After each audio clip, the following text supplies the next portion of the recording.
Soruşurlar ki, nə üçün bütün dinlər, bütün peyğəmbərlər eyni ərazidə olur? Salam. Əvvəla bu ki deyirlər, bütün peyğəmbərlər eyni ərazidə olub, bu düz fikir deyil. Quran-ı Kərim Nəhl surəsinin 36-cı ayəsində buyurur: وَلَقَدْ بَعَثْنَا فِي كُلِّ أُمَّةٍ رَسُولًا أَنِ اعْبُدُوا اللّٰهَ وَاجْتَنِبُوا الطَّاغُوتَ.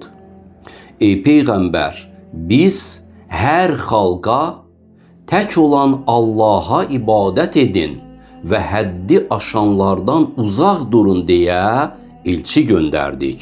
Həmçinin Quran-ı Kərim Fatir surəsinin 24-cü ayəsində buyurur: İnna ərsalnəkə bil haqqi bəşirən və nəzira və in min ümmətin illa xalə fiyhə nəzir. Ey Peyğəmbər, biz səni haqq olaraq müjdə verən və qorxutmaq üçün göndərdik. Keçmişdə hər ümmətdə, hər xalqda bir qorxudan olmuşdur. Deməli, bütün xalqlara, bütün ümmətlərə Peyğəmbər və ya qorxudan gəlib. 2. Quran-ı Kərim Nisa surəsinin 164-cü ayəsində buyurur: Və rusulən qad qasasnahum aleykə min qabl və rusulən ləm nəqsushum aleyk. Ey Peyğəmbər, daha öncə sənə haqlarında danışdığımız və danışmadığımız peyğəmbərlər göndərdik. Deməli, nə qədər peyğəmbərlər olub ki, onların barəsində bizim məlumatımız yoxdur. Bu 2. 3-cü, hədisdə var ki, hədisi danışan şəxs deyir, Peyğəmbərdən soruşdum, ey Allahın Rəsulu, neçə nəfər peyğəmbər olub yer üzündə? Peyğəmbər cavab verdi, 124 min nəfər peyğəmbər olub. Dedim, həmin peyğəmbərlərin neçəsi mürsəl olub, yəni əsas aparıcı peyğəmbərlər olublar? Buyurdu, 313 nəfəri. Yəni, peyğəmbərlərin, yəni Allah Taala'nın göndərdiyi peyğəmbərlərin əksəriyyəti təbliğ elçisi olublar və əsas peyğəmbərlərin sözlərini insanlara çatdırıblar. 4-cü, peyğəmbərin hər yerə getməsi vacib deyil.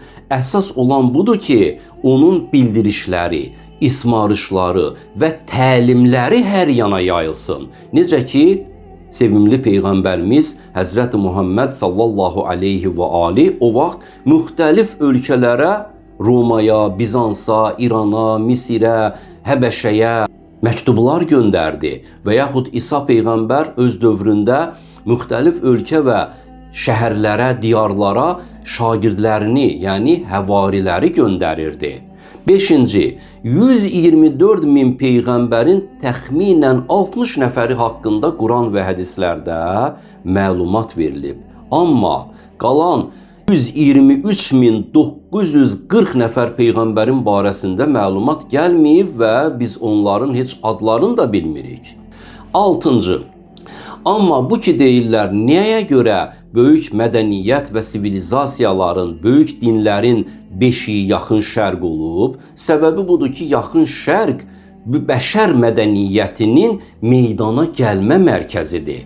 Yaxın şərq qədim dünyanın qovşağı idi. Asiya, Afrika və Avropa yolları burada birləşirdi. Babil, Misir, Şam, Hicaz, Fələstin kimi bölgələr yazı, dövlətçilik və dini ənənələrin güclü olduğu yerlər idi. Buna görə də orada gələn peyğəmbərlərin xəbəri tarixdə daha çox qalıb. Onlar yaşadıblar onların peyğəmbərlərin təlimlərini. Həmçinin bunu da qeyd eləməliyik ki, insanlar inkişaf etdikcə daha yaxşı və daha çox qayda və qanunlara ehtiyac yaranıb. Buna görə də o böyük dinlər burada daha geniş yayılıblar. 7-ci, Çin, Hindistan, Avstraliya, Yaponiya və başqa ərazilərdə hikmətli şəxsiyyətlər, əxlaq müəllimləri və tövhidə yaxın fikirlər olub. Amma zaman keçdikcə onların gətirdiyi təlimlər dəyişib. fəlsəfəyə, əfsanəyə və ya bütpərəstliyə qarışıb.